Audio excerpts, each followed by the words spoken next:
Саламатсыңарбы, 7-класстын окуучулары, биз кыргыз тили сабагын баштадык.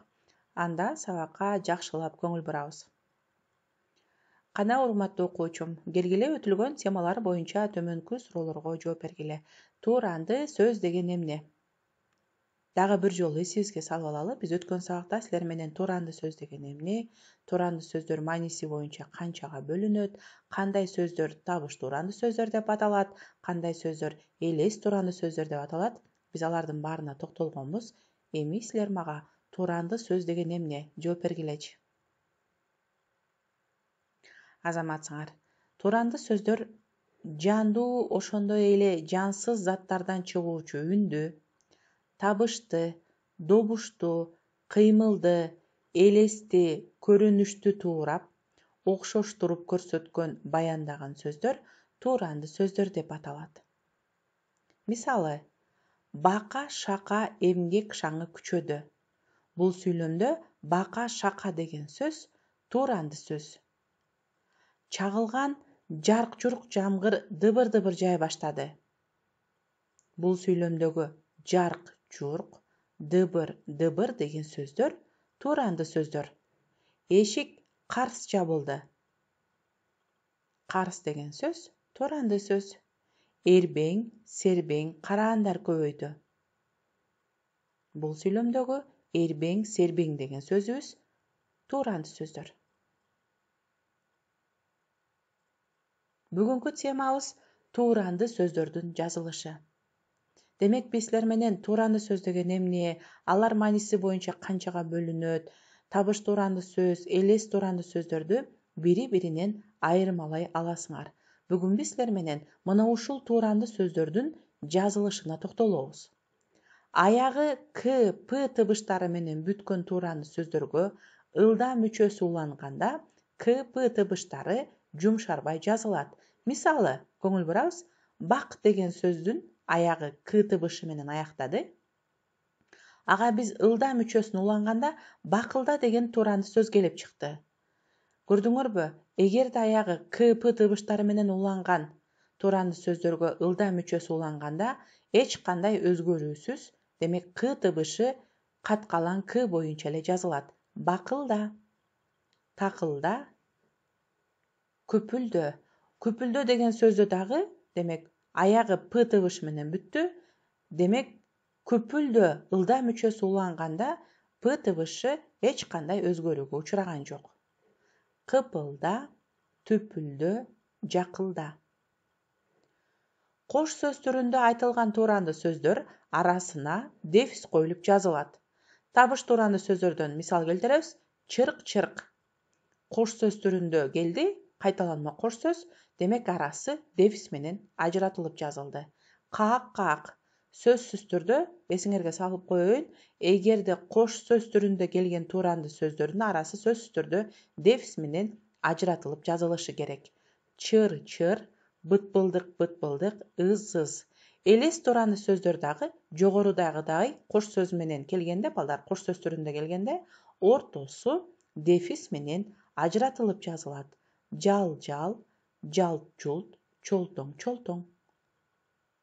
Дептерибизди ачып бүгүнкү күндүн числосун жазгыла. Аягон айынын 28-и. Бүгүнкү темабыз тууранды сөздөрдүн жазылышы. Демек, тууранды сөздөрдүн жазылышына мисал келтиребиз. Бакылда аягы к тыбыш менен бүткөн тууранды сөздөргө ылдам мүчөсүн жазып көрөбүз. Демек, бакылда, такылда, шакылда. Табыш тууранды сөздөрдө мисал келтиребиз. Чырк-чырк, каак-каак, дың-дың, калдыр-кулдур, зың-зың. Чырк-чырк деген сөздүн арасын дефис аркылуу жазабыз. Элес тууранды сөздөр жал-жал, жалт-жулт, эрбең-сербең, калдаң-калдаң. Экранда көрүнүп турган мисалдарды көчүрүп жазабыз. Китебибизди ачып 26 көнүгүүгө көңүл бурабыз. Бул жерде төмөнкү сүйлөмдөрдү көчүрүп, тууранды сөздөрдү таап, аларды туура жазгыла. Биринчи сүйлөмгө көңүл бургула. Көчө бойлоп кыт-кыт күлүп 3 бала келе жатты. Бул сүйлөмдөгү тууранды сөз кайсыл жана ал кандай жазылат? Азаматсыңар, бул сүйлөмдөгү кыт-кыт деген сөз бул тууранды сөз, анын ортосу дефис менен ажыратылып жазылат. Экинчи сүйлөмдү карагыла. Шамал айдаган толкун шарп-шарп этип жээкке урунат. Бул сүйлөмдөгү тууранды сөз кайсыл? Азаматсыңар, шарп-шарп деген сөз бул дагы кош сөз түрүндө келген тууранды сөз. Демек ортосу дефис коюлуп жазылат. Рыскүл алдыртан карап бырс-бырс күлдү. Туура, бул жердеги бырс-бырс деген сөз тууранды сөз. Боз үйдөн тып-тып тамган тамчылар элдин тынчын алды. Тууранды сөз таап көрөбүз. Тып-тып деген сөз бул кош сөз түрүндө келген тууранды сөз. Ортосу дефис менен ажыратылып жазылат. Атчандар айылга кире бергенде арс-арс үргөн иттер чуркап чыкты. Бул сүйлөмдөгү тууранды сөз албетте арс деген сөз. Бул дагы кош сөз түрүндөгү тууранды сөз, кайталанма тууранды сөз. Ортосу ажыратылып дефис аркылуу жазылат. Эл катуу уйкуда баланын күрс-күрс жөтөлгөнү угулат. Бул сүйлөмдөгү тууранды сөз күрс-күрс деген сөз. Ортосун дефис менен ажыратып жазабыз. Дептерибизди ачып, эми мына ушул тууранды сөздөрдү көчүрүп жазабыз. Экранга карап салыштырып, демек тууранды сөздөрдү гана кыт-кыт, шарп-шарп, бырс-бырс, тып-тып, арс-арс, күрс-күрс көчүрүп жазгыла. Жазып болсоңор теманы улантабыз, көнүгүү иштейбиз. 27-чи көнүгүү. Аягы КП тыбыштары менен бүткөн тууранды сөздөргө ылда мүчөсү уланганда кандай жазылаарын түшүндүрмөгүлө жана аларга мисал келтиргиле. Биз силер менен тема өткөндө жогоруда өттүк, балдар. Аягы КП тыбыштары менен бүткөн тууранды сөздөрдү мисал келтирип көрөлү. Тыпылда П тыбышы менен аяктады, ылда мүчөсү коюлду, тыпылда деп жазылат. Такылда К тыбышы менен аяктады, ылда мүчөсү уланды, такылда. Шыпылда бул сүйлөмдө П тыбышы менен аяктады, ылда мүчөсү уланды, шыпылда. Шакылда. Эми мына ушул тууранды сөздөргө мисал келтирип жазып көргүлө.